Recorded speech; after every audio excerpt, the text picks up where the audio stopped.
There's a reason this film feels different every time you remember it. People recall triumph, struggle, perseverance. What they forget is how carefully the story trained them to trust the wrong things, how gently it encouraged belief before questioning it, how long it let certainty settle in before pulling it away. This is A Beautiful Mind, a biographical drama that presents itself as an intellectual journey, but slowly reveals something far more unsettling. It isn't asking how far intelligence can go. It's asking how fragile reality becomes when intelligence stops being anchored to anything human. From the very beginning, the story isolates its central figure.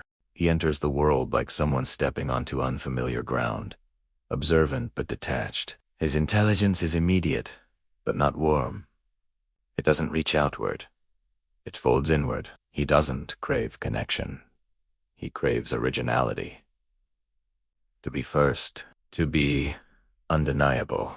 In rooms full of equally ambitious minds, this difference matters.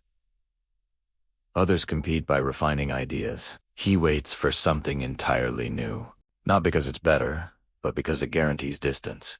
Originality becomes armor. If no one else understands your thinking, no one can measure you by their standards. This detailed quietly sets the tone. The film frames intelligence, not as curiosity, but as control. His mind isn't driven by wonder. It's driven by fear of insignificance. Every calculation, every insight, every refusal to collaborate reinforces the same belief. Being alone is safer than being ordinary. As time passes, the pressure builds. Genius is expected to perform, to deliver something visible, something undeniable, and this expectation becomes unbearable. The mind that once felt limitless begins to tighten under scrutiny. That's when the story introduces something subtle. A companion. Someone who understands him without effort. Someone who validates his uniqueness without demanding proof. The comfort here is important. It arrives not as chaos, but as reassurance. From this point forward, the film quietly splits the viewer's attention. On one side, academic ambition. On the other, a growing inner world that feels just as real. And because the story never announces the split, the viewer accepts both as equally true. That acceptance is the trap. This is where the film becomes quietly dangerous, because the mind we're following doesn't distinguish between external validation and internal reinforcement. Both feel necessary. Both feel earned. The story allows success and delusion to grow side by side, indistinguishable in their emotional payoff. When recognition finally comes, it doesn't arrive through traditional channels. It arrives through secrecy, through urgency, through the suggestion that his mind isn't just brilliant, but essential. Suddenly, intelligence becomes a matter of survival. Not personal survival, but national, global, almost cosmic importance. This shift matters more than it seems. The story moves from academia to paranoia without changing tone. The tension doesn't spike. It tightens. The rules don't change. They narrow. His world becomes sharper, smaller, more urgent. Patterns emerge everywhere. Threats hide in plain sight.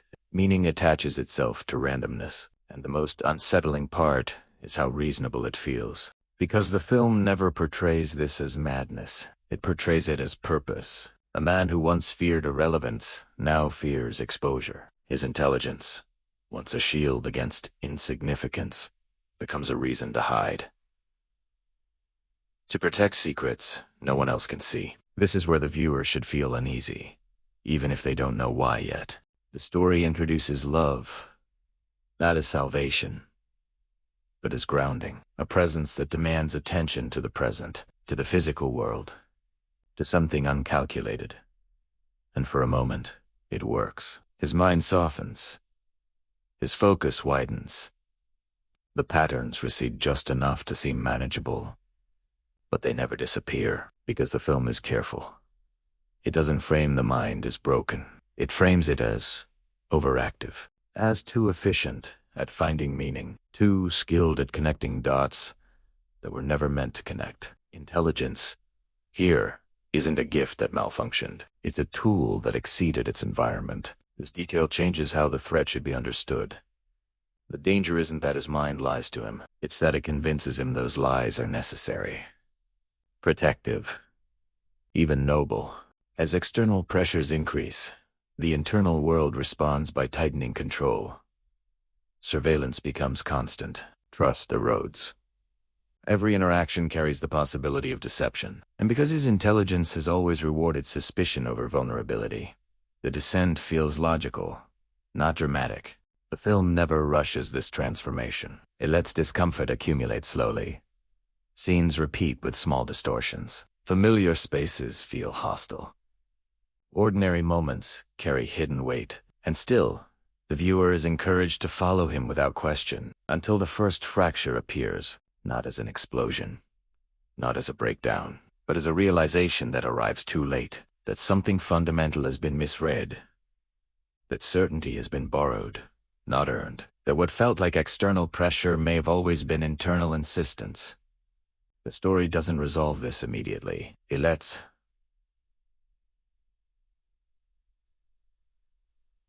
confusion breathe. It lets trust dissolve. And in doing so, it forces the viewer into the same position as the man at its center.